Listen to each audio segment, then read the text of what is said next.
कैसे हो बेटा आप लोग। बच्चों हमने 11th का 100 इंपॉर्टेंट क्वेश्चन सीरीज को स्टार्ट किया था, जिसके 7 लेक्चर हम लोग अपलोड कर चुके हैं। आज बेटा 8वां लेक्चर आएगा और हमने 26 कॉन्सेप्ट को सीख लिया है। जिन बच्चों ने नहीं देखी है बेटा वीडियो, पहले उनको वीडियोस को देख लो, फिर आप अगले लेक्चर पे मूव करना। आज का क्वेश्चन बेटा ये है, 27वां कॉन्सेप्ट है आपका, और इस क्वेश्चन को मैं पढ़ता हूं, आप लोग सुनो। एक वेल्डिंग फ्यूल की गैस है बेटा, जिसके अंदर कार्बन और हाइड्रोजन है, सिर्फ और सिर्फ उसमें कार्बन और हाइड्रोजन है। लिखा क्या है, burning A small sample of it in oxygen gives इतना ग्राम कार्बन डाइऑक्साइड। बेटा जो गैस है उसको हमने ऑक्सीजन के प्रेजेंस में बर्न कर दिया, जला दिया, तो वहां से इतने ग्राम कार्बन डाइऑक्साइड बना और इतने ग्राम वाटर बन गया बेटा, एंड कोई अदर प्रोडक्ट नहीं बना। आगे बोल रखा है, ए वॉल्यूम ऑफ इतना लीटर 10.0 लीटर एसटीपी पे मेजर्ड किया हमने, स्टैंडर्ड टेम्परेचर एंड प्रेशर पे, ऑफ दिस वेल्डिंग गैस, जो बेटा हमने इनिशियल में वेल्डिंग गैस ली थी उसका वॉल्यूम इतना दे रखा है, आपको इतने ग्राम दे रखा है। कैलकुलेट, 3 चीजें बच्चों फाइंड करनी है, एम्पेरिकल फॉर्मूला हो गया, मॉलिक्यूलर फॉर्मूला हो गया, और मोलर मॉलिक्यूलर फॉर्मूला है। अच्छा, एम्पेरिकल फॉर्मूला, मोलर मास और मॉलिक्यूलर फॉर्मूला, तीनों चीजें बेटा फाइंड करनी है आपको। तो सबसे पहले आपको पता होना चाहिए बच्चों, आपसे दिया क्या गया है, तो एक वेल्डिंग गैस दी गई है जिसके पास कार्बन और हाइड्रोजन है। इसका मतलब ये हुआ बेटा कि गैस है जिसके अंदर सिर्फ और सिर्फ कार्बन और हाइड्रोजन होगा। हमें बोल रखा है बेटा इतने ग्राम कार्बन डाइऑक्साइड, इतने ग्राम वाटर। इसका मतलब क्या हो गया कि कार्बन डाइऑक्साइड से बच्चों हम कार्बन निकाल लेंगे, तो कार्बन डाइऑक्साइड से हम लोग क्या निकालेंगे बेटा, कार्बन, तो एक कंपोनेंट मिल गया इस गैस का। और हाइड्रोजन से मतलब वाटर से हम लोग बेटा हाइड्रोजन निकाल लेंगे, तो इस गैस का दूसरा कंपोनेंट मिल जाएगा। तो यही हमें बोला है कि गैस है उसमें सिर्फ और सिर्फ कार्बन और हाइड्रोजन है। तो कार्बन और हाइड्रोजन कहां से निकालोगे आप, उसके प्रोडक्टों से निकालोगे। तो प्रोडक्ट क्या बने, ऑक्सीजन के प्रोड्यूस में जब हमने उसको जलाया तो कार्बन डाइऑक्साइड बना बेटा और वाटर बना। इसका मतलब ये हो गया कि हम लिख लेते हैं, पहला क्वेश्चन निकालना बेटा हमें एम्पेरिकल फॉर्मूला। तो एम्पेरिकल फॉर्मूला के लिए हमें पता है कार्बन की परसेंटेज पता होनी चाहिए हमें, और हाइड्रोजन की परसेंटेज पता होनी चाहिए, तभी बेटा हम इन दोनों का एम्पेरिकल फॉर्मूला निकाल पाएंगे। और यही हमारा क्वेश्चन भी है। तो बेटा सबसे पहले हम क्या करेंगे, परसेंटेज ऑफ कार्बन निकालेंगे और हाइड्रोजन निकालेंगे। तो कार्बन की परसेंटेज किससे निकालोगे बेटा, कार्बन डाइऑक्साइड से निकालोगे, और हाइड्रोजन की परसेंटेज किससे निकालोगे, H2O से निकालोगे, वाटर से। तो हम लोग लिख लेते हैं बेटा, हमें पता है बच्चों 44 ग्राम कार्बन डाइऑक्साइड, या फिर मैं लिख देता हूं इनिशियल में कार्बन डाइऑक्साइड लिख दिया। इसका मोलर मास कितना है बेटा, देखो तो आप कहोगे सर 12 और 32, तो ये हो गया 44 ग्राम कार्बन डाइऑक्साइड के अंदर बच्चों 12 ग्राम कार्बन होगा। 44 ग्राम कार्बन डाइऑक्साइड के अंदर 12 ग्राम कार्बन होगा। ऐसे ही बेटा हम हाइड्रोजन की बात कर लेते हैं। अच्छा बेटा 44 ग्राम कार्बन डाइऑक्साइड के अंदर 12 ग्राम हाइड्रोजन होगा। अगर मैं बोलता हूं 1 ग्राम कार्बन डाइऑक्साइड के अंदर कितना होगा, तो आप क्या कहोगे बच्चों, 12 अपॉन में 44, 12 अपॉन में 44 कहोगे। हमें कितना ग्राम दे रखा बच्चों, 3.38 ग्राम, तो हम क्या बोलेंगे, 3.38 gram carbon dioxide contains 12 upon में 44 इंटू 3.38 ग्राम। ये हो गया बच्चों। इसको सॉल्व हम लोग करेंगे तो कितना ग्राम कार्बन आएगा देखते हैं। तो ये हो गया कितना, 6 हो गया, ये 22 हो गया बच्चों, ये 3 हो गया हमारा, 2 से काटा 6 हो गया, 22 हो गया, ये बेटा 2 से काटा तो 3 हो गया, और 2 से काटा तो 11 हो गया। ये इसको बेटा हम लोग कट करेंगे तो 3 3 9 हो गया। तो इसका सॉल्व कितना आएगा हमारे पास, इसका आ गया बेटा 0.9218 ग्राम। इसका बच्चों हो गया 0.9218 ग्राम। ये हमने कार्बन डाइऑक्साइड से कार्बन निकाल लिया, ये कार्बन आ गया। ऐसे ही हम क्या करेंगे बेटा, वाटर से निकाल लेंगे, तो हम क्या बोलेंगे, H2O का फॉर्मूला कितना होता है, तो कहोगे 2 और 16, तो हम कहेंगे बेटा 18 ग्राम वाटर के अंदर 2 ग्राम हाइड्रोजन है। 18 ग्राम वाटर के अंदर 2 ग्राम हाइड्रोजन होगा बच्चों। अब हम क्या करेंगे, 1 ग्राम वाटर के अंदर निकालेंगे, तो आप क्या करोगे, 2/18 हो जाएगा बेटा। अब हमें कितने ग्राम के लिए निकालना, तो 0.693690 ग्राम वाटर के अंदर निकालना है। तो आप कहोगे सर 2/18 इंटू 0.693, तो ये बेटा कितना हो जाएगा, ये भी मेरे पास कैलकुलेटेड है, तो ये हो गया 0.076 ग्राम। ये हो गया बच्चों 0.076 ग्राम हाइड्रोजन। हमें बच्चों एक काम कर लिया, हमें इस गैस का फॉर्मूला निकालना था, तो कार्बन और हाइड्रोजन निकालना था। तो हमने कार्बन की इतनी परसेंट निकाल ली और कार्बन का इतना ग्राम निकाल लिया बच्चों, और हाइड्रोजन का इतना ग्राम निकाल लिया। अब हमें इसको परसेंटेज में कन्वर्ट करना है, तो पहले हम लिख लेते हैं formula, molar mass of the compound. Molar mass of the compound, compound का मोलर मास निकाल लेते हैं बच्चों। तो हम क्या करते हैं, कार्बन की परसेंट को और हाइड्रोजन की परसेंट को ऐड कर देते हैं। तो आप कहोगे सर 0.0919218 प्लस 0.076, तो ये कितना हो गया बेटा, ये हो गया 0.97 और 2 9 और 6 और 1 7 8 के आसपास हो गया बेटा। हम इसमें राउंड ऑफ कर लेंगे तो 0.0998 हो गया। ये बच्चों टोटल मास हो गया आपका कंपाउंड का। अब हमें निकालना है percentage of carbon. Percentage of carbon तो क्या करोगे आप, mass of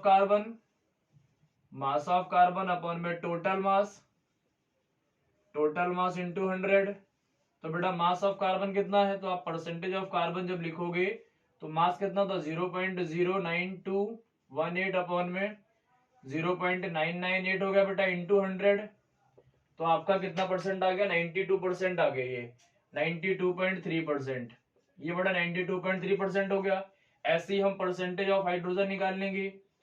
percentage of hydrogen निकालने के बाद अब हम क्या करेंगे बच्चों, हाइड्रोजन का मास रख देंगे 0.076 अपॉन में टोटल मास। टोटल कितना है हमारे पास 0.998 इंटू 100 हो जाएगा बेटा। तो ये कितना आ जाएगा 7.68%, 7.68% आ गया बच्चों। अब हमने परसेंटेज निकाल लिया कि इतने ग्राम कार्बन डाइऑक्साइड में इतने परसेंट कार्बन था और इतने ग्राम वाटर के अंदर इतने परसेंट हाइड्रोजन था, और हमें कार्बन और हाइड्रोजन ही निकालना था, क्वेश्चन में दे रखा था। अब बच्चों हमें इंपेरिकल फॉर्मूला करना है, तो इधर वाला मैं रफ कर देता हूं, इंपेरिकल फॉर्मूला निकालना है हमें। तो देखो बच्चों, इंपेरिकल फॉर्मूला निकालने का बड़ा ही सिंपल तरीका था आपके पास। जितना परसेंट था बच्चों उसको ग्राम में कन्वर्ट कर लेते हम लोग। तो कार्बन का परसेंट था हमारे पास कितना था बेटा, कार्बन का परसेंट था 92.3% और हाइड्रोजन का परसेंट था 7.68%। इसको बच्चों हम ग्राम में मान लेते हैं, तो इसको मान लेते हैं 92.3 ग्राम और ये हो गया बेटा 7.68 ग्राम, ये ग्राम में होगा बच्चों। दूसरा स्टेप क्या था, हमें नंबर ऑफ मोल्स निकालने थे, तो नंबर ऑफ मोल्स निकाल रहे हैं हम, नंबर ऑफ मोल्स।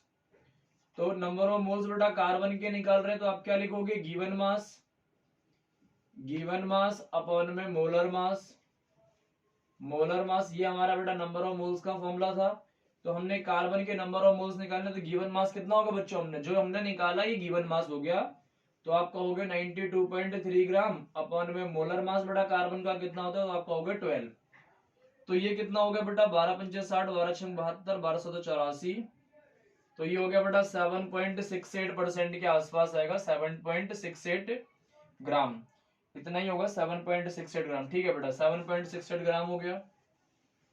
अगला देखो बेटा, हमें नंबर ऑफ मोल्स किसके निकालने होंगे, हाइड्रोजन के निकालने होंगे। तो हमने लिख दिया NH, फॉर्मूला सेम ही होगा। गिवन मास कितना हो गया बच्चों 7.68 अपॉन में मोलर मास कितना होगा हाइड्रोजन का 1, तो ये कितना हो गया 7.68। अगली बात क्या थी बेटा, ये हमने हाइड्रोजन निकाल लिया, ये हाइड्रोजन का ग्राम में कन्वर्ट हो गया। अब हमें क्या निकालना था बेटा, सिंपलेस्ट रेशियो निकालना था। तो अब हम लिखेंगे रेशियो। तीसरा स्टेप क्या था बेटा, हमें रेशियो निकालना था। सबसे पहले परसेंट को ग्राम में कन्वर्ट कर दिया, दूसरा नंबर ऑफ मोल्स का। अगला बेटा स्टेप था हमारा रेशियो, ये स्टेप नंबर 1 हो गया, जितना परसेंट होगा उतना ग्राम हो गया। दूसरे स्टेप में नंबर ऑफ मोल्स होगा, तीसरे स्टेप में बेटा रेशियो था। रेशियो में हम लोग क्या करते थे, तो सबसे जो बेटा कार्बन रेशियो लेना हमें कार्बन का, तो हम लिख देते हैं रेशियो ऑफ कार्बन। तो क्या करोगे बेटा, कार्बन का परसेंटेज, तो 7.68 अपॉन में इन दोनों में से बेटा जो छोटी वैल्यू उससे डिवाइड कर दो, तो 7.68 ही होगा, तो आ गया 1। अब रेशियो मुझे हाइड्रोजन का निकालना, तो रेशियो ऑफ हाइड्रोजन लिखोगे बेटा, रेशियो ऑफ हाइड्रोजन, तो हाइड्रोजन का जितना मास है उतना, मतलब 7.68 अपॉन में छोटी वैल्यू 7.68 इज इक्वल टू 1। बेटा मैं रेशियो का फॉर्मूला लिख देता हूँ, आप लोग कंफ्यूज ना हो जाओ, क्योंकि यहाँ पे देखो बेटा कार्बन कितना आ गया 1, कार्बन कितना आ गया। रेशियो का फॉर्मूला मैं यहाँ पे लिख देता हूँ। तो बेटा रेशियो का फॉर्मूला क्या होता है, रेशियो का फॉर्मूला होता है नंबर ऑफ मोल्स अपॉन में smallest value, number of moles upon में smallest value, this is called ratio. बेटा इसी को रेशियो बोलते हैं। तो कार्बन के हमने मोल्स निकाले थे 7.68 और छोटी वैल्यू भी बेटा 7.68 दी, तो हमने डिवाइड कर दिया, क्योंकि हमें इन दोनों वैल्यू में से ही डिसाइड करना है। हाइड्रोजन का रेशियो निकाला, तो हाइड्रोजन के नंबर ऑफ मोल्स अपॉन में हाइड्रोजन की स्मॉलेस्ट वैल्यू, तो 1:1। तो ये बेटा रेशियो का फॉर्मूला हो गया। अब हमारे पास क्या निकल गया, कार्बन का रेशियो आ गया 1 और हाइड्रोजन का रेशियो आ गया 1। बेटा हमारे पास फॉर्मूला आ गया, पहला क्वेश्चन हो गया हमारा इंपेरिकल फॉर्मूला जो हो गया बेटा, अब हमारा हो गया CH, कार्बन और hydrogen, this is called empirical formula. ये हमारी फर्स्ट क्वेश्चन हो गया। अब हमें निकालना बच्चों molar mass of the gas. Molar mass of the gas कैसे निकालना, मैं यहां लिखता हूं। तो आप कहोगे सर मोलर मास कैसे निकालना, अब हमारे देखते हैं। अब हम लोग, हमें क्या दे रखा था आगे की बात, a volume of 10 litre of this building gas is found to be इतना ग्राम। बेटा 10 लीटर के अंदर 10 लीटर ऑफ गैस जितना था बेटा, कितना था वो 11.6 ग्राम था। 10 लीटर ऑफ गैस 11.6 ग्राम था, तो 1 लीटर कितने में होगा बच्चों, तो आप कहोगे 11.6 अपॉन में 10 है। और बच्चों हमें पता है 1 मोल के अंदर कितने लीटर होता है, क्योंकि बेटा हम पर मोल के लिए निकालेंगे, तो मैं लिख देता हूं पहले। तो 1 मोल हैव 22.4 लीटर वॉल्यूम। 1 मोल के अंदर बच्चों 22.4 लीटर वॉल्यूम होता है, तो 1 लीटर के अंदर इतना होगा, तो 1 मोल के लिए कितना होगा, तो आप लिखोगे 22.4 लीटर कंटेन्स 11.6 अपॉन में 10 इंटू 22.4 लीटर। ये बच्चों आपका ग्राम में आ गया, ये बच्चों आपका ग्राम में आ गया, तो आएगा 25.68 ग्राम के आसपास आता है बेटा, 25.98 ग्राम। ये बच्चों हमारा ग्राम में कन्वर्ट हो गया। अब ये हमारा क्या हो गया बेटा, molar mass of the gas. ये मोलर मास हो गया गैस का, ये बच्चों मोलर मास हो गया गैस का।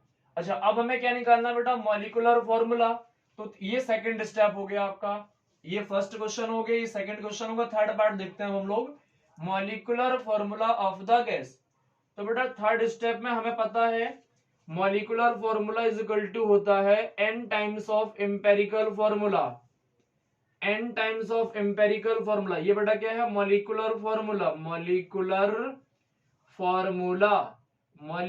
फॉर्मूला इज इक्वल टू होता है n times of empirical formula. बेटा n कैसे निकालेंगे, एम्पेरिकल फॉर्मूला हमारे पास है, एम्पेरिकल फॉर्मूला कितना है, CH है, n निकालना है हमें। n बड़ा इंपॉर्टेंट क्वेश्चन है, तो n निकालने का तरीका होता है बच्चों, n इज इक्वल टू होता है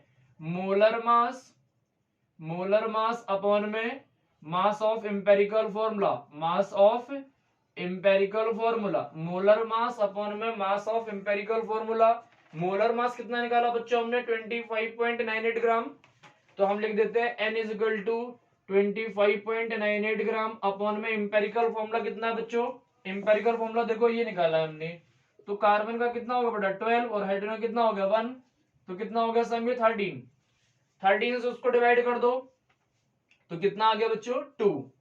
n इज इक्वल टू हो गया हमारे पास 2, n की वैल्यू यहां पुट कर दो बेटा, तो 2 इंटू CH, तो मॉलिक्यूलर फॉर्मूला हमारे पास आ गया C2H4, ये C2H2। अब आपसे बच्चों एक बात और पूछ सकता था कि बताओ कौन सी गैस यूज हुई, तो आप कहोगे सर इथाइन हुई, इथाइन। और इसको बेटा एसिटाइलिन भी बोलते हैं, बेल्डिंग फ्यूल के अंदर यूज होता है। इथाइन का कॉमन नेम होता है एसिटाइलिन, एसिटाइलिन बोलते हैं बेटा, बेल्डिंग फ्यूल के अंदर यूज होता है और इसके अंदर ट्रिपल बॉन्ड होता है, इसके अंदर बेटा ट्रिपल बॉन्ड होता है, CH triple bond. Common name बेटा इसका एसिटाइलिन होता है और हम इसको इथाइलिन भी इथाइन बोलते हैं, इथाइन बोलते हैं। तो बच्चों सबसे पहले हमने क्वेश्चन करा एम्पेरिकल फॉर्मूला, मोलर मास निकाला गैस का बेटा, और तीसरे नंबर पे करा हमने मॉलिक्यूलर फॉर्मूला। ये ध्यान रखना बच्चों, एक मोल के अंदर 22.4 लीटर होता है, तो हमने 1 मोल के लिए निकाला है तब हमारा इतना ग्राम आया है, क्योंकि यहाँ पे बेटा जब भी कभी भी बात करेगा तो एक मोल की बात कहेगा, इसलिए ये most most most important question है और कॉन्सेप्ट भी इंपॉर्टेंट है बेटा इसका, और बहुत ही इंपॉर्टेंट क्वेश्चन है। अब हम लोग करेंगे कॉन्सेप्ट नंबर 28, कॉन्सेप्ट नंबर 28 करेंगे बच्चों, और कॉन्सेप्ट नंबर 28 भी बहुत अच्छा है। कॉन्सेप्ट नंबर 28 भी बड़ा बहुत ही इंपॉर्टेंट है बच्चों। आप लोग नोट्स तैयार करते चलना, क्योंकि यही क्वेश्चन आपको बार बार रिवाइज करने हैं, इसलिए बेटा नोट्स बहुत अच्छे होने चाहिए आपके। क्वेश्चन नंबर 28 अब हम लोग देखते हैं कॉन्सेप्ट के साथ। तो बेटा कॉन्सेप्ट नंबर 28 जो बात करोगे आप लोग, वो क्वेश्चन देखो पहले, calculate the molarity, calculate the molarity, calculate the molarity, बेटा मार्कर चेंज कर लेता हूं, calculate the molarity of 9.8% W/W। W/W का मतलब क्या होता है बेटा, weight by weight. Solution of H2SO4 if the density of the solution, if the density of the solution is 1.02 ग्राम पर ml। बच्चों आपका ये क्वेश्चन दे रखा है, आपसे पूछा हुआ है मोलैरिटी निकाल दो, आप मोलैरिटी निकाल दो। तो हम लोग बेटा क्या करेंगे, इसको मोलैरिटी निकालते सबसे पहले गिवन चीजें लिख लो आप, और हमें मोलैरिटी निकालनी है बच्चों। तो सबसे पहले हम मोलैरिटी का फॉर्मूला लिख देते हैं। मोलैरिटी का फॉर्मूला क्या होता है, number of moles of solute, number of moles of solute upon में volume of solution, volume of solution. बेटा वॉल्यूम ऑफ सॉल्यूशन जो होना चाहिए वो लीटर में होना चाहिए, पर लीटर की बात कहोगे, वॉल्यूम ऑफ सॉल्यूशन की बात कहोगे बच्चों तो पर लीटर कहोगे। अब हमारे पास गिवन क्या है बच्चों, तो 98.9.8% W/W है, ये हमारे पास गिवन है W/W। तो इसका मतलब क्या हो गया बच्चों, 9.8 अपॉन में 100% को हटा दिया हमने, तो ये क्या हो गया, गिवन मास ऑफ सॉल्यूट। बेटा इसी का बड़ा इंपॉर्टेंट काम है, क्योंकि आप अगर ये समझ गए इसका मतलब क्या होता है तो आप क्वेश्चन बहुत जल्दी कर लोगे। Given mass of solute upon में mass of solution, mass of solution है बेटा, और ये भी ग्राम में, मास ऑफ सॉल्यूशन है और ये भी ग्राम में। बच्चों आपको H2SO4 सॉल्यूशन दे रखा है तो बहुत अच्छी बात है। अच्छा और क्या दे रखा है बच्चों, हमें डेंसिटी दे रखा है, डेंसिटी इज इक्वल टू 1.02 ग्राम पर ml, ये दे रखा है आपको डेंसिटी। हमारे पास बच्चों क्या चाहिए, हमें number of moles of solute, इसको मैं थोड़ा सा और एक्सपेंड कर देता हूं, तो W1 अपॉन में W2 इंटू वॉल्यूम में लीटर भी लिख सकता हूं मैं, या फिर बेटा नंबर ऑफ मोल्स आप निकाल लो, जैसे भी आपको अच्छा लगे वैसा कर सकते हो। बच्चों W1 क्या है, तो आपको पता है गिवन मास है। W1 क्या है बेटा, तो हमें पता है गिवन मास है, और नंबर ऑफ मोल्स को मैं n से रिप्रेजेंट कर सकता हूं, तो जैसे आपको अच्छा लगे वैसा कर सकते हो। गिवन मास पता है हमें बच्चों ये है, हमें वॉल्यूम नहीं दिया हुआ है, तो हम वॉल्यूम फाइंड करेंगे। हमारे पास एक फॉर्मूला होता है, आपने बहुत बचपन में पढ़ा था, volume is equal to mass upon density, volume is equal to mass upon density. बेटा हमें डेंसिटी पता है, मास पता है, मास ऑफ सॉल्यूशन होता है बच्चों, ये ध्यान रखना आप लोग, ये मास ऑफ सॉल्यूशन होता है, डेंसिटी ऑफ सॉल्यूशन होती है, डेंसिटी ऑफ सॉल्यूशन। तो इस चीज को बड़ा ध्यान में रखना। मास हमें पता है कितना है बेटा, तो 100 पर कहोगे आप, क्योंकि ये लिखा हुआ देखो, ये हो गया आपका, क्या होगा बेटा, तो आप कहोगे सर मास हो गया। डेंसिटी हमें कितनी दे रखी है, तो 1.02 दे रखा है। डेंसिटी कितना दे रखा है, 1.02। ये बच्चों हमारा वॉल्यूम आ गया। क्या आ गया बेटा, वॉल्यूम। वॉल्यूम को अगर मैं कैलकुलेटर बताऊं तो आप कहोगे सर वॉल्यूम आ गया 9.98.04 ml। बेटा हमें किस में चाहिए होता है, वॉल्यूम पर लीटर चाहिए होता है, तो हम इसको लीटर में कर लेंगे, तो क्या करेंगे 0.0980। बेटा 3 जीरो हमने खिसका दी, क्योंकि इसको क्या करोगे 1000 से इंटू कर दोगे, तो 98.04 इंटू 10⁻³ कर दोगे तो बेटा लीटर में आ जाएगा। इसको जब हम लिखेंगे तो इसको हम इस फॉर्म में लिख सकते हैं क्या, तो आप कहोगे हाँ। तो बच्चों ये लीटर में हो गया। वॉल्यूम हमें मिल चुका है और हमें नंबर ऑफ मोल्स भी पता है। इसको बेटा तुम W1/W2 अगर नहीं करना चाहते तो बेटा इसी को हम नंबर ऑफ मोल्स भी बोलते हैं ना, तो molarity is equal to N/V कह सकते हो, सिंपल सिंपल फॉर्मूला।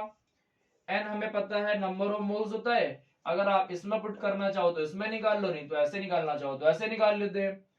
तो बेटा नंबर ऑफ मोल्स निकाल लेते हैं यहाँ पे अलग से। नंबर ऑफ मोल्स क्या होता है हमें पता है, given mass upon molar mass.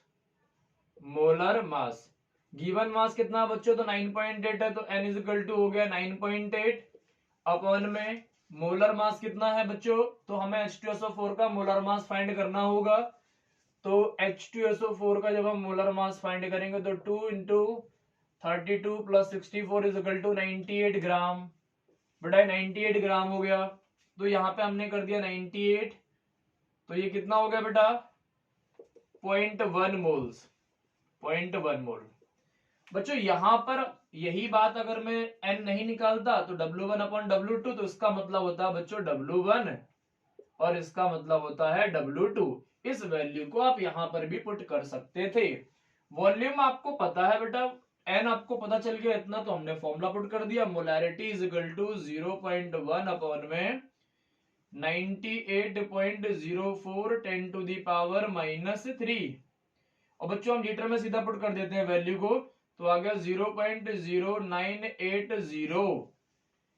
0.0980 बेटा इसको सॉल्व करोगे तो मोलैरिटी आ जाएगा हमारे पास 1.019 मोल पर लीटर, क्योंकि बच्चों हमने वॉल्यूम किस में ले लिया था, पर लीटर में कर लिया था। ये लीटर में वॉल्यूम है और इतना बेटा मोल है, तो इसको हमने सॉल्व करा तो आ गया 1.09 मोल पर लीटर। बच्चों मोस्ट इंपॉर्टेंट क्वेश्चन है ये, एक बार दोबारा समझ लो। आपको W/W दे रखा था, W/W का मतलब हो गया given mass of solid upon में मास ऑफ सॉल्यूशन। आपको डेंसिटी दे रखी थी, डेंसिटी का यूज करके हमने बच्चों वॉल्यूम निकाल लिया और वॉल्यूम को हमने मोलैरिटी के फॉर्मूले में पुट कर दिया और हमने मोलैरिटी को फाइंड कर लिया। एक क्वेश्चन बच्चों आपसे ऐसा पूछ सकता है, क्या मोलैरिटी टेम्परेचर के साथ चेंज होगी, तो आप कहोगे यस सर होगी। जिस भी फॉर्मूले में बेटा वॉल्यूम होगा वो टेम्परेचर के साथ चेंज होता है। Volume is the function of temperature. ये हो गया बेटा कॉन्सेप्ट नंबर 28। अब हम लोग करेंगे बेटा कॉन्सेप्ट नंबर 29। आप लोग इसको उतार लो फटाफट, मैं मिटाता हूं। कॉन्सेप्ट नंबर 29 बच्चों, कॉन्सेप्ट नंबर 29 अब हम लोग सीखेंगे और मोस्ट इंपॉर्टेंट कॉन्सेप्ट है वो भी।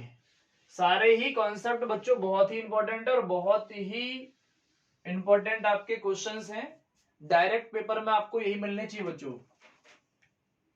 29 देखो बेटा, क्वेश्चन नंबर 29 और बहुत ही इंपॉर्टेंट क्वेश्चन है बच्चों। देखो लिखा हुआ है an iron with mass number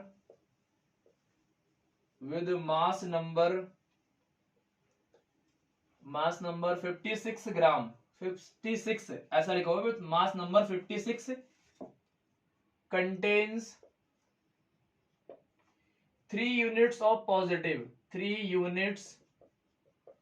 of positive charge 3 units of positive charge. बेटा 3 यूनिट है पॉजिटिव चार्ज की and 30.4% more neutrons than electrons.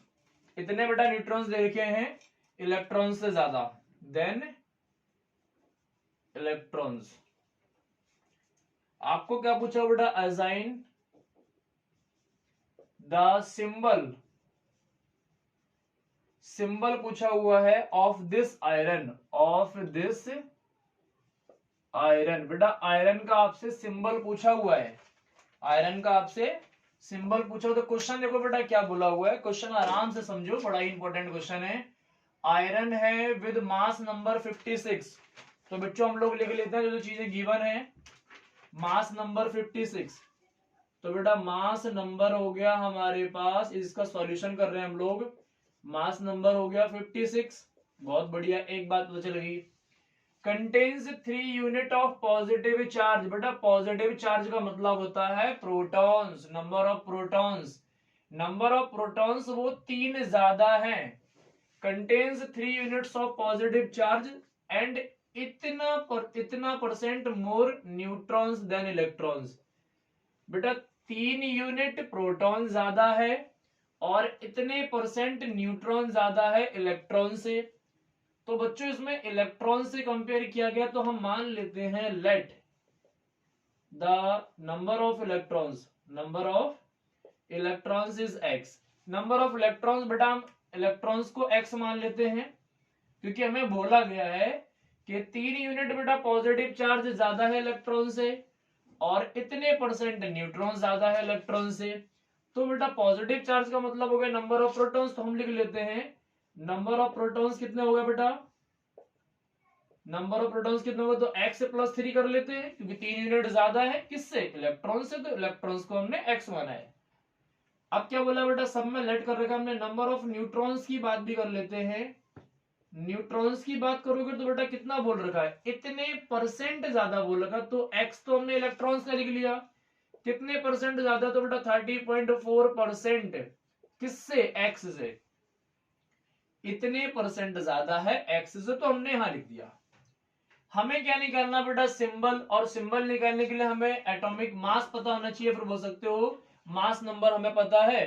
तो देखो बच्चों क्या होता है, फटाफट हमें पता है एटॉमिक मास, या फिर मैं मास नंबर डायरेक्ट लिख देता हूं। Mass number is equal to, हमें पता है बेटा क्या होता है, number of protons plus number of neutrons. Number of protons and number of neutrons होता है बेटा। हमें मास नंबर कितना दे रखा है बेटा, तो हमें बोल रखा है मास नंबर दे रखा है 56। कितना दे रखा है बेटा, 56, तो हमने लिख दिया 56।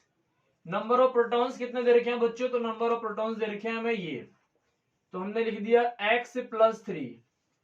नंबर ऑफ न्यूट्रॉन्स कितने दे रखे हैं बेटा, तो दे रखा है x प्लस 30.4/100x, ये दे रखा है बच्चों। इसको मैं सॉल्व करता हूं तो 56 इज इक्वल टू x और x 2x हो गया बेटा, 2x प्लस 3 प्लस 30.4/100। बेटा एलसीएम ले लिया, इसको हमने 1, इसको हमने 1, सबसे इंटू कर दोगे तो ये कितना हो गया बेटा, ये इधर पहुंच जाएगा।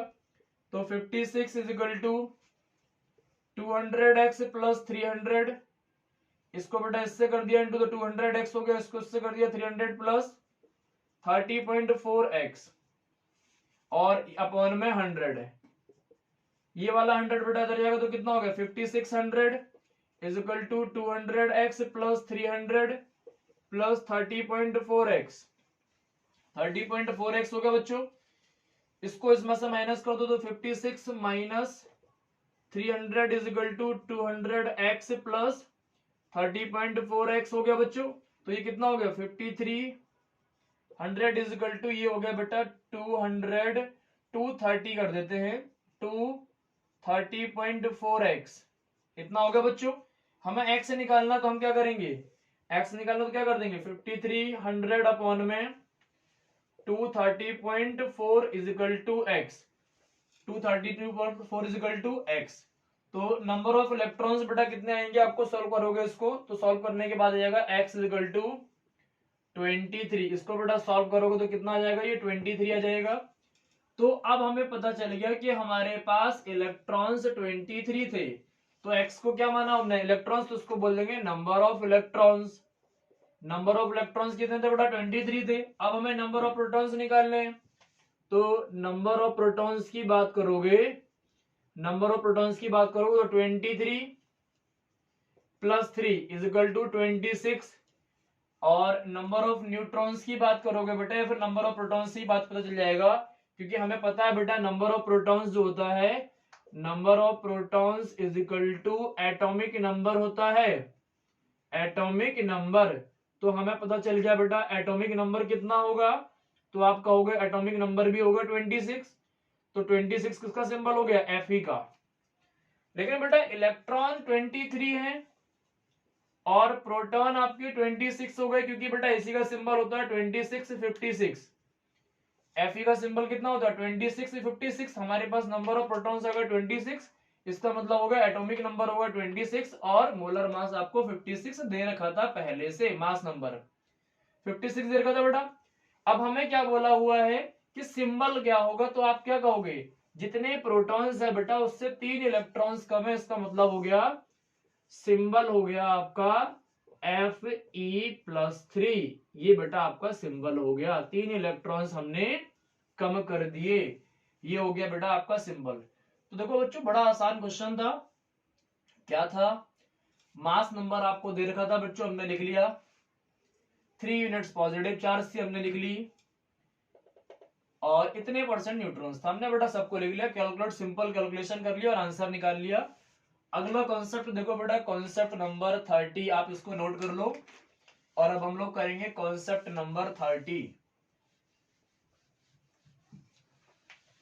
कॉन्सेप्ट नंबर 30 भी बच्चों बहुत इंपॉर्टेंट है, और एक एक क्वेश्चन को बेटा 2-2 3-3 बार प्रैक्टिस करो आप। और बेटा वीडियोस को काफी ज्यादा शेयर करो, जितना ज्यादा से ज्यादा शेयर कर सकते हो आप लोग, ताकि वीडियो सबको वेरीफाइड हो सके। इसका बेटा एकदम फ्री है, आपसे पैसे तो लिए नहीं जा रहे हैं, तो आप लोग बच्चा ज्यादा से ज्यादा वीडियोस को शेयर करो ताकि सभी लोगों तक ऐसी चीजें पहुंच सके। अगला क्वेश्चन देखो बच्चों, बहुत इंपॉर्टेंट है और 5 स्टार क्वेश्चन है। Calculate the molarity, calculate the molarity, calculate the molarity of A solution, of A solution of ethanol. Ethanol का सॉल्यूशन दे रखा है इन वाटर, बेटा पानी के अंदर, in water, the mole fraction, the mole fraction of ethanol, of ethanol, mole fraction of ethanol is 0.040। Assume कर रखा बच्चों, assume the density, assume the density of water, assume the density of water to be 1। बेटा density of water को हमने क्या कर रखा है 1, डेंसिटी ऑफ वाटर का कर रखा हमने 1। बच्चों हमें मोलैरिटी निकालनी है सबसे पहले, और मोल फ्रैक्शन हमें दे रखा है। बेटा डेंसिटी ऑफ वाटर का मतलब क्या हो गया कि 1 लीटर इथेनॉल का 1 लीटर इथेनॉल होगा बेटा, तो 1 लीटर पानी भी होगा। डेंसिटी 1 का मतलब क्या होगा बेटा, 1 लीटर इथेनॉल होगा तो 1 लीटर पानी भी होगा। पर लीटर की बात चल रही है यहाँ पे, जब भी हम डेंसिटी पानी की 1 मानेंगे इसका मतलब क्या 1 लीटर की बात कर रहा है। बच्चों हमें मोलैरिटी का फॉर्मूला पता होता है, तो जैसा हमने अभी लिखा था, हमें गिवन क्या क्या दे रखा वो देखते हैं पहले। Molarity of the solution of ethanol की मोलैरिटी निकालनी है बेटा, हमें इथेनॉल की मोलैरिटी निकालनी है, वाटर के अंदर मिक्स कर रखा है। मोल फ्रैक्शन हमें इथेनॉल का दे रखा है, तो बेटा मोल फ्रैक्शन का हमें 2 चीजें पता होती है, XA प्लस XB, ये बेटा मोल फ्रैक्शन हो गया, इज इक्वल टू 1 होता है। जितने भी चीजों का सॉल्यूशन होता है, मान लिया यहाँ पे इथेनॉल और वाटर है, इथेनॉल और वाटर है, इसका सॉल्यूशन बना बेटा, तो ये इथेनॉल और वाटर का सॉल्यूशन है। तो इसमें जितनी भी चीजें होंगी इन सबका सम बच्चों मोल फ्रैक्शन हमेशा 1 के इक्वल आता है। तो एक चीज का बेटा आपको मोल फ्रैक्शन दे रखा है, मोल फ्रैक्शन आपको दे रखा है इथेनॉल का, मोल फ्रैक्शन ऑफ इथेनॉल। तो हम मान लेते हैं इसको बेटा हमने मान लिया इथेनॉल और इसको मान लिया हमने वाटर। तो इथेनॉल का मोल फ्रैक्शन दे रखा, तो x B is equal to 1 minus x से कर दोगे तो 1 माइनस 0.040 हो गया आपका, 0.040 हो गया। तो एक्स भी कितना आ गया बेटा 0.96 हो गया आपका इथेनॉल। इथेनॉल का मोल फ्रैक्शन तो ये बेटा आ गया मोल फ्रैक्शन ऑफ वाटर। ये क्या आ गया बच्चों, mole fraction of water, mole fraction of water. हमें बच्चों मोलैरिटी निकालनी है। पहले हम मोलैरिटी का फॉर्मूला लिख लेते हैं। Molarity is equal to N upon volume in litre, N upon volume in litre. और बच्चों वॉल्यूम तो हमें मिल गया, ये देखो 1 लीटर लिखा हुआ बेटा। जिसका भी मोल फ्रैक्शन निकालना आपको, जिसकी भी मोलैरिटी निकालनी है, मोलैरिटी इथेनॉल का निकालना है, इसका मतलब क्या हो गया, इथेनॉल का वॉल्यूम तो हमें मिल गया। हमें नंबर ऑफ मोल्स चाहिए बेटा इथेनॉल के, या फिर बोल सकते हो कि नंबर ऑफ मोल्स हमें फाइंड करने इथेनॉल के, क्योंकि हमें मोलैरिटी इथेनॉल की निकालनी है। तो यहाँ पे बेटा किसके मोल्स चाहिए, number of moles of ethanol, number of moles of ethanol. हमें बच्चों मोल फ्रैक्शन दे रखा है, मोल फ्रैक्शन से मोल्स को फाइंड करना है। ये बड़ा ही इंपॉर्टेंट क्वेश्चन है। मोल फ्रैक्शन से हमें नंबर ऑफ मोल्स को निकालना है बच्चों। तो हमें नंबर ऑफ मोल्स निकालने इथेनॉल के, तो हमारे पास एक फॉर्मूला होता है बेटा एक्स बी। अगर मैं लिखता हूं तो हमारे पास फॉर्मूला होता है एन बी अपॉन में N A plus N B. ये बच्चों मोल फ्रैक्शन का फॉर्मूला होता है, मोल फ्रैक्शन का फॉर्मूला होता है। आप हमेशा याद रखना कि जिसके आपको मोल्स निकालने हैं आपको उसका मोल फ्रैक्शन नहीं लिखना। जैसे आपको इथेनॉल के मोल फ्रैक्शन निकालना है, इथेनॉल के मोल्स निकालने हैं, तो आप यहाँ पे इथेनॉल का मोल फ्रैक्शन मत रखना। आप यहाँ पे इथेनॉल के अलावा जो चीजें हैं उसका मोल फ्रैक्शन रखना, क्योंकि हमें बेटा यहाँ पे इथेनॉल के मोल्स निकालने हैं। इथेनॉल के मोल्स निकालना मतलब इसके मोल्स निकालने इथेनॉल के।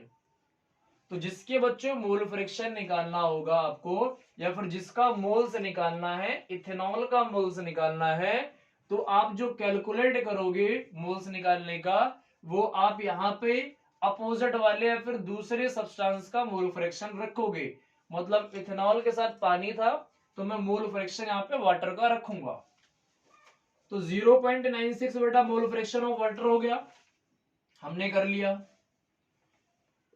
बेटा एनबी क्या है हमारे पास, वाटर है। वाटर के नंबर ऑफ मोल्स कैसे निकालोगे, तो आप कहोगे बेटा पर लीटर का मतलब क्या हो गया, 1000 ग्राम हो गया। पर लीटर का मतलब क्या हो गया, 1000 ग्राम हो गया। मोलर मास वाटर का कितना होता है, 18 ग्राम होता है। तो एन आ गया बेटा 55.55 ग्राम। ये आ गया बच्चों number of moles of water, number of moles of water. ये बेटा नंबर ऑफ मोल्स आ गया वाटर के, क्योंकि 1 लीटर को बेटा हम 1000 ग्राम मान के चलते हैं जब भी कभी पानी की डाइल्यूशन की बात कहेगा तब। तो गिवन मास देखा आपको पर लीटर 1 लीटर की बात कर रखी है बेटा, तो हमने 1000 ग्राम अपॉन में 18 कर ली। नंबर ऑफ मोल्स हो गए पानी के आपके, वाटर के मोल्स आ गए, इसको आप यहाँ पुट कर दो। तो एक्स भी अब ये लिख दिया था बेटा हमने मोल फ्रैक्शन वाटर का, नंबर ऑफ मोल्स वाटर के लिख दिए 55.55 अपॉन में, ये बच्चों हमें निकालने हैं एन ए। और यहां पे हमने एनबी में कितना लिख दिया बच्चों, एनबी में कितना लिख दिया हमने 55.55। इसको इससे इंटू कर दो तो क्या करोगे बेटा 0.96 इंटू एन ए प्लस, इसको कर दिया बेटा तो 0.96 इंटू 55.55 इज इक्वल टू 55.55। कोई दिक्कत बेटा, तो आप कहोगे नहीं सर। तो ये कितना होगा ये हो गया बच्चों 0.96 N A is equal to, इसको सॉल्व करोगे बेटा तो कितना आ रहा है हमारे पास 53.32 इज इक्वल टू 55.55। इसमें से बेटा माइनस, ये प्लस में सिंबल था, माइनस कर दो बेटा 0.96 Na is equal to 55.55 minus 53.32। तो ये कितना आ गया बेटा 0.96 Na इज इक्वल टू, ये आ गया 2.31। तो यहां से बेटा Na निकाल लोगे, आप क्या लिखोगे, तो Na is equal to 2.31 upon में 0.96। इसको बच्चों सॉल्व करोगे आप लोग तो आपका आएगा, यहां पे बच्चों कुछ गड़बड़ हो गया क्या, नंबर ऑफ मोल फ्रैक्शन आ गया, नंबर ऑफ मोल्स आ गया बच्चों हमारे इतने।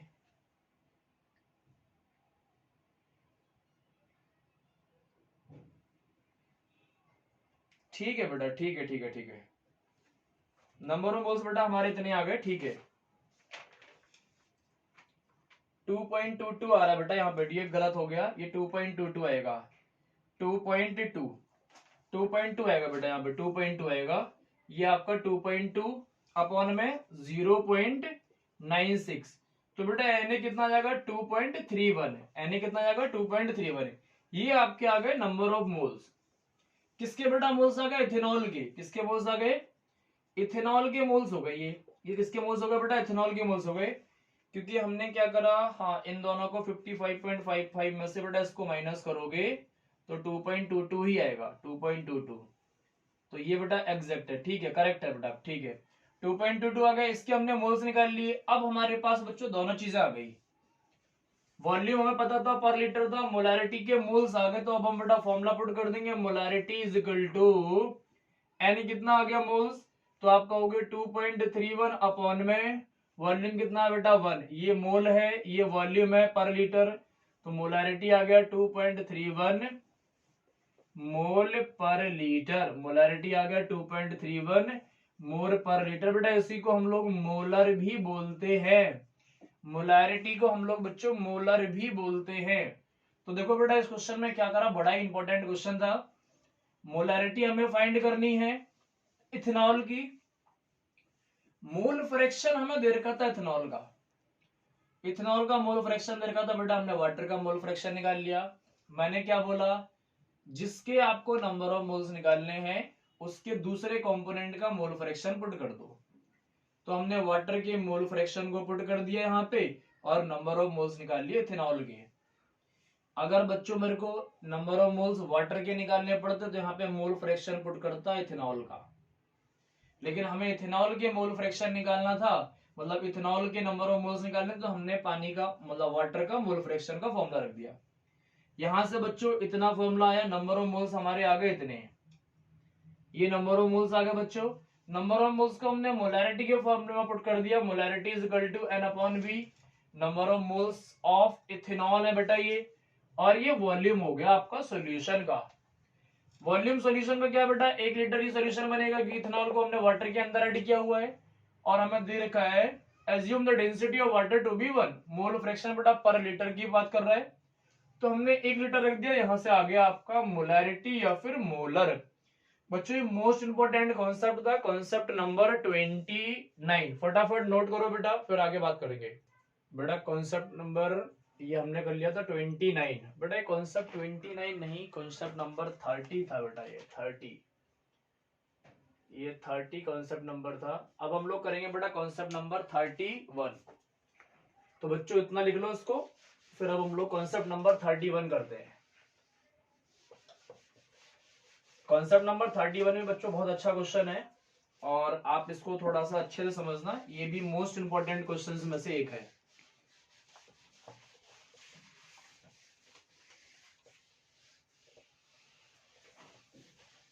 मोस्ट इंपोर्टेंट क्वेश्चन बेटा ये भी अच्छे समझना। कॉन्सेप्ट नंबर 31 बेटा क्वेश्चन देखा था, density of gas, density of a gas is found to be 5.46 gram DM cube. बेटा डेंसिटी है तो डीएम क्यूब में ही होगा, at 27 degree Celsius temperature and at 2 bar pressure. Pressure बच्चों कितना है? 2 बार प्रेशर। प्रेशर बेटा 2 बार हो गया हमारा। आपसे क्वेश्चन पूछा हुआ है what will be its density, what will be its density at STP, at STP. तो बच्चों एसटीपी की आप नॉर्मल कंडीशन लिख लेते हैं जो हमें दे रखा है गिवन, मैं यहां लिख देता हूं the density of a gas is found to be इतना, जितना हमें दे रखा है बच्चों वो हम D1 मान लेते हैं। ये बोल दिया हमने D1, या फिर गिवन चीजें इधर गिवन हो गया बेटा, और यहां पर एसटीपी की बात कर लेते हैं। आपसे क्या पूछा हुआ? डेंसिटी हमें गिवन दे रखा है, तो ये एनटीपी नॉर्मल की बात कर रहे हैं बेटा, तो ये 5.46 ग्राम डीएम क्यूब हो गया, ये D1 हो गया हमारा, मान लेते हैं। एसटीपी पर डेंसिटी आपको निकालना, तो D2 हम लोग फाइंड कर लेंगे। और क्या दे रखा बेटा आपका? ये हमें मिल गया एट इतना टेम्परेचर, तो T1 मान लेते हैं बच्चों हम लोग कितना, 273 plus 27 is equal to 300 kelvin. और बच्चों हमें T1 कितना दे रखा है, T2 कितना दे रखा है बेटा, एसटीपी पे कितना कहोगे तो आप कहोगे 273 केल्विन। एसटीपी का मतलब क्या बेटा? 0 डिग्री सेल्सियस या फिर 0 डिग्री सेल्सियस। आगे क्या दे रखा है बच्चों? And at 2 bar pressure, P1 जो हमें दे रखा है वो दे रखा है 2 बार। एसटीपी पे बच्चों कितना होता है, तो आप कहोगे P2 sir, P2 is equal to 1 bar. ये बच्चों एसटीपी की कंडीशन हो गई, ये एसटीपी की कंडीशन हो गई। और बच्चों हमने पढ़ा था, हमने एक रिलेशन पढ़ा था D is equal to MP upon में RT, PV is equal to NRT के रिलेशन से बच्चों हमने लास्ट में निकाल लिया था। PV is equal to NRT बेटा 4th या 5th वीडियो में मैंने अपलोड कर रखा है। तो MP अपॉन में RT, D क्या था बेटा यहाँ पे? डेंसिटी था, और M मास था गैस का, तो बेटा गैस है यहाँ पे, तो M कांस्टेंट हो गया। P क्या था बेटा? प्रेशर था, प्रेशर था। और T क्या था आपका? टेम्परेचर था। और R बेटा गैस कांस्टेंट था, ये मास था, ये गैस कांस्टेंट। तो इन दोनों वैल्यूज को हम लोग हटा देते हैं, तो मैं क्या लिख सकता हूं? D is directly proportional to P upon में T, तो D is equal to P upon में, तो D1 P1 अपॉन में, ऐसा कर दो बेटा, D1 P1 अपॉन में T1, तो क्या कर देता हूं? D T1 अपॉन में P1 is equal to constant. तो बेटा मैं क्या लिख सकता हूं इसको? ऐसे लिख सकता हूं क्या? D1 T1 इज अपॉन में P1 is equal to D2 T2 upon में P2। ये हमारे पास बच्चों फॉर्मूला बन गया, ये हमारे पास एक फॉर्मूला आ गया। जैसे बेटा हमने वहां पे करा था पीवी इक्वल टू एनआरटी में रिलेशन करा था, वहां से एक रिलेशन बना लिया हमने, D1 T1 अपॉन में P1 is equal to D2 T2 upon में P2।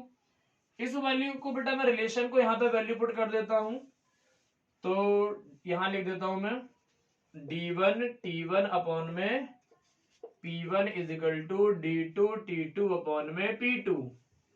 बच्चों D1 कितना है हमारे पास, तो आप कहोगे सर 5.46 ग्राम डीएम क्यूब हो गया बच्चों। T1 कितना है हमारे पास, तो आप कहोगे सर 300 केल्विन हो गया। और P1 कितना है बच्चों, तो आप कहोगे 2 बार हो गया। बेटा यूनिट जरूर रखना है वरना आपके 1 मार्क्स कट जाएंगे। D2 कितना बेटा हमें निकालना है, T2 कितना है 273 केल्विन अपॉन में P1 कितना बच्चों 1 बार। तो इसको सॉल्व करके मैं ऐसा लिख सकता हूं क्या बेटा, ये तो खत्म ही हो गया, इसको नीचे लेता हूं, तो 5.46 300 अपॉन में 2, बेटा बार से बार कैंसिल हो गया, केल्विन से केल्विन कैंसिल हो गया, डेंसिटी बचा हुआ है अपॉन में 2, यहाँ 273 कर लेता हूं बेटा, यहां पर आ गया D2। तो इसको जब हम बेटा काटेंगे बच्चों, तो ये अप्रोक्सीमेट 3 के आसपास हो जाएगा, तो D2 इज इक्वल टू आ गया 3 ग्राम DMQ। ये बच्चों आपका डेंसिटी आ गया एसटीपी। तो ये क्या हो गया बेटा, डेंसिटी एट एसटीपी। तो बेटा एसटीपी की कंडीशन को आपको याद रखना है, जब भी कभी एसटीपी बोलेगा तो आप टेम्परेचर 273 केल्विन रखो या फिर 0 डिग्री सेल्सियस रखो। प्रेशर की बात करेगा तो आप 1 बार प्रेशर रखो। तो पीवी इक्वल टू एनआरटी से बेटा हमने रिलेशन वहां पे तीसरी चौथी वीडियो में, थर्ड या फोर्थ वीडियो में हमने करा था, PV equal to NRT relation निकाला था बेटा, पीवी इक्वल टू एनआरटी। इसको देखो मैं दोबारा कर देता हूं, तो पी इक्वल टू क्या था बेटा, पी इक्वल टू हो सकता था एन अपॉन में वी आर टी, तो पी इक्वल टू बेटा एन को लिख सकता था मैं डब्ल्यू अपॉन में W2 into we R T. बच्चों ये था आपका डेंसिटी, तो P equal to D R T upon में W करके था। तो वहां पे हमने पीवी इक्वल टू एनआरटी के रिलेशन से करा था, तो उस रिलेशन को दिमाग में रखना। एक ये रिलेशन हमने और बना लिया, वहां पे बच्चों हमने इस तरीके का रिलेशन पढ़ा था, और यहाँ पे इसको मैं और एक्सपेंड कर सकता हूं, तो क्या बोल सकते हो आप लोग, P W is equal to D R T, तो डी इज इक्वल टू हो गया पी डब्ल्यू अपॉन में आर टी। तो बच्चों वही चीज हो गई, ये W बना गया, देखो ये गैस और ये कांस्टेंट, यही बात यहां पर आ गई, यही बात यहां पर आ गई। देखो बच्चों यही बात आ गई, तो मैं लिख सकता हूं ना, D is directly proportional to P upon में T। तो पीवी इक्वल टू एनआरटी से कैसे आए ये भी मैंने बता ही दिया, आप साइड में आप देख लेना। पीवी इक्वल टू एनआरटी को यूज करके हम लोग यहाँ पर आए, फिर हमने D1 को कर लिया। तो ये वाला रिलेशन भी आप लोग दिमाग में रखो, बहुत इंपॉर्टेंट क्वेश्चन है, ये भी मोस्ट इंपॉर्टेंट क्वेश्चन है। तो आप लोग बेटा आज की वीडियो के सारे कॉन्सेप्टों को अच्छे से सीखना, और बहुत ही इंपॉर्टेंट क्वेश्चंस थे। और जिन बच्चों ने बेटा चैनल को सब्सक्राइब नहीं किया, सब्सक्राइब करो और ज्यादा से ज्यादा प्रमोट करो, ताकि सभी लोगों तक अच्छे से अच्छा कंटेंट पहुंच सके। और आप लोग बेटा सातों के सातों लेक्चर पहले वाले देख लेना, तब 8th लेक्चर पर जंप करना, ताकि आपको बहुत अच्छी अंडरस्टैंडिंग हो सके। थैंक यू बेटा।